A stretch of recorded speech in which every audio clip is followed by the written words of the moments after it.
ಮಧ್ಯಪ್ರದೇಶ ಮತ್ತು ರಾಜಸ್ಥಾನದಲ್ಲಿ ಕೆಮ್ಮಿನ ಸಿರಪ್ ಸೇವಿಸಿದ 11 ಮಕ್ಕಳು ಸಾವನ್ನಪ್ಪಿರುವ ಆಘಾತಕಾರಿ ಘಟನೆ ದೇಶಾದ್ಯಂತ ಆತಂಕ ಸೃಷ್ಟಿಸಿದೆ. ಮಧ್ಯಪ್ರದೇಶದ ಚಿಂದ್ವಾರ್ ಜಿಲ್ಲೆಯಲ್ಲಿ 9 ಮಕ್ಕಳು ಮತ್ತು ರಾಜಸ್ಥಾನದ ಭರತ್ ಹಾಗೂ ಸಿಕರ್ನಲ್ಲಿ 2 ಮಕ್ಕಳು ಸೇರಿ ಒಟ್ಟು 11 ಕಂದಮ್ಮಗಳು ಸಾವನ್ನಪ್ಪಿದ್ದಾರೆ. ಈ ಘಟನೆಗಳ ಬೆನ್ನಲ್ಲೇ ರಾಜಸ್ಥಾನ ಸರ್ಕಾರವು ಕೇಸನ್ಸ್ ಫಾರ್ಮಾ ಕಂಪನಿಯ 19 ಔಷಧಿಗಳ ಮಾರಾಟ ಮತ್ತು ವಿತರಣೆಯನ್ನ ಸ್ಥಗಿತಗೊಳಿಸಿದೆ. ಅಲ್ಲದೆ ರಾಜಸ್ಥಾನದ ಔಷಧ ನಿಯಂತ್ರಕರಾದ ರಾಜಾರಾಮ್ ಶರ್ಮಾ ಅವರನ್ನ ಅಮಾನತುಗೊಳಿಸಿದೆ.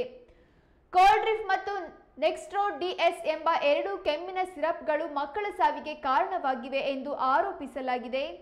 ಈ ಸಿರಪ್ಗಳನ್ನು ಸೇವಿಸಿದ ಮಕ್ಕಳಿಗೆ ಮೂತ್ರ ವಿಸರ್ಜನೆ ನಿಂತು ದೇಹದಲ್ಲಿ ಊತ ಕಾಣಿಸಿಕೊಂಡು ಕಿಡ್ನಿ ವೈಫಲ್ಯಕ್ಕೆ ಒಳಗಾಗಿ ಸಾವನ್ನಪ್ಪಿದ್ದಾರೆ ಎಂದು ವೈದ್ಯರು ತಿಳಿಸಿದ್ದಾರೆ.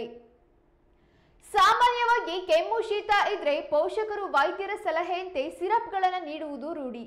ಆದರೆ ಈ ಘಟನೆ ಪೋಷಕರಲ್ಲಿ ಭಯ ಹುಟ್ಟಿಸಿದೆ.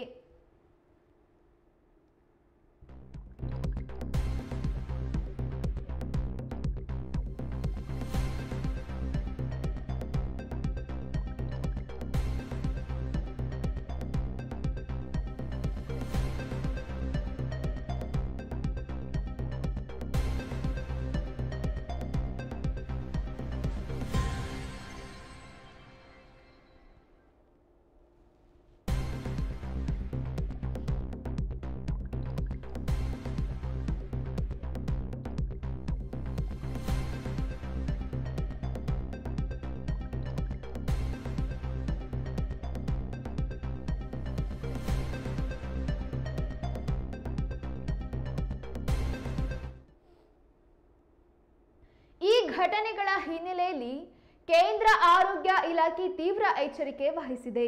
2 ವರ್ಷದೊಳಗಿನ ಮಕ್ಕಳಿಗೆ ಕೆಮ್ಮು ಸಿರಪ್ ನೀಡದಂತೆ ಎಲ್ಲ ರಾಜ್ಯಗಳು ಮತ್ತು ಕೇಂದ್ರಾಡಳಿತ ಪ್ರದೇಶಗಳಿಗೆ ಪತ್ರ ಬರೆದಿದೆ.